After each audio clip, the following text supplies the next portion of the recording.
Hello and welcome. My name is Margaret Gilbert from Corporate Contracts and I'm the Director of Corporate Contracts.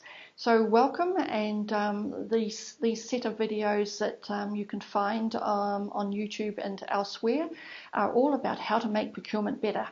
That is the aim and the goal. So welcome to the word on contract matters and about contracts.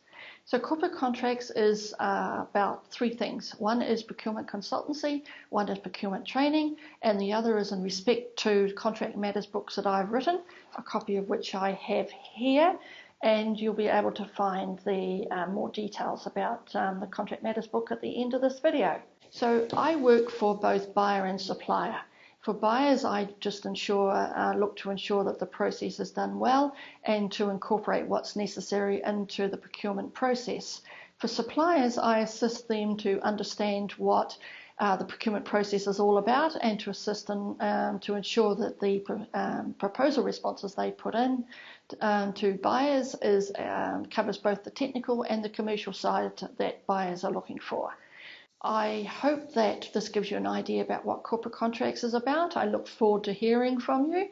Please feel free to get in contact through www.contractmatters.com or through my email, which is margaret@corpcontracts.co.nz. So look forward to hearing from you. And these videos is all about how to make procurement better. That is the aim and the goal. So look forward to hearing from you. Thank you for listening. Thank you.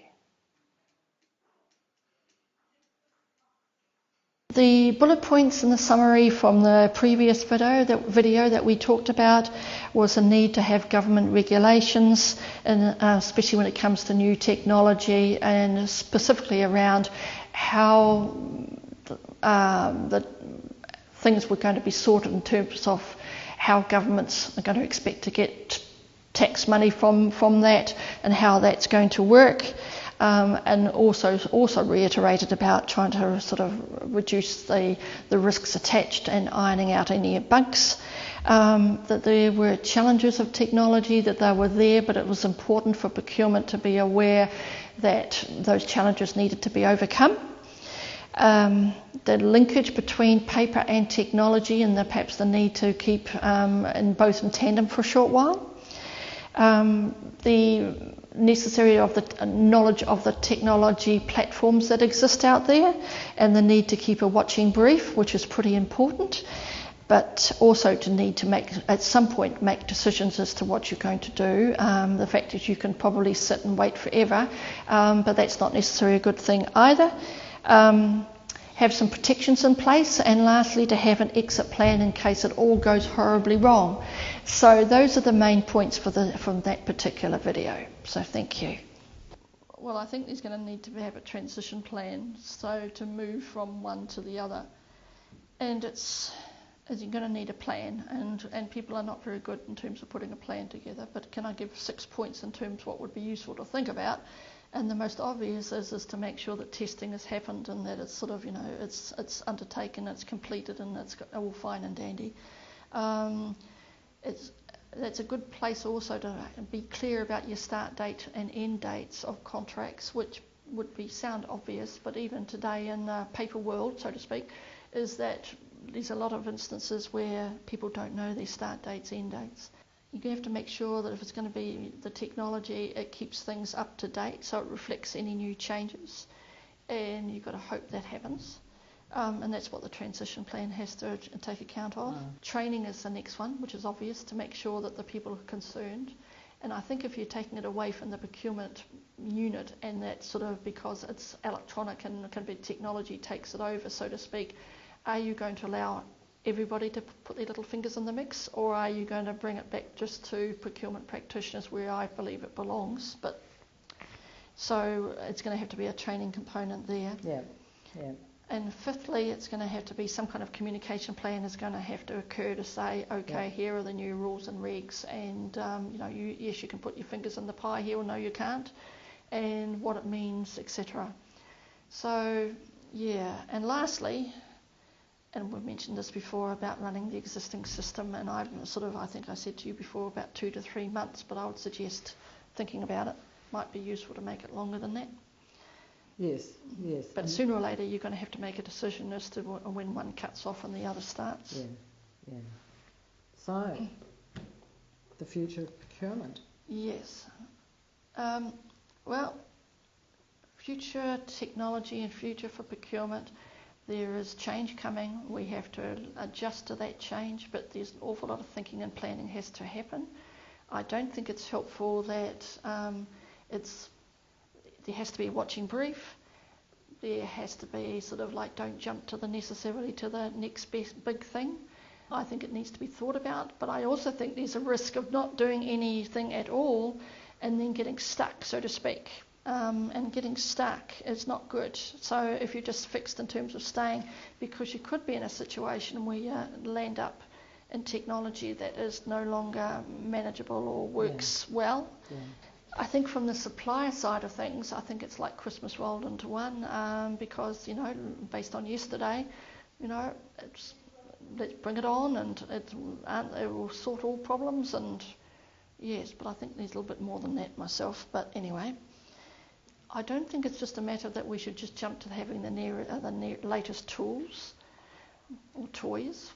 I think that we need to be careful what we do.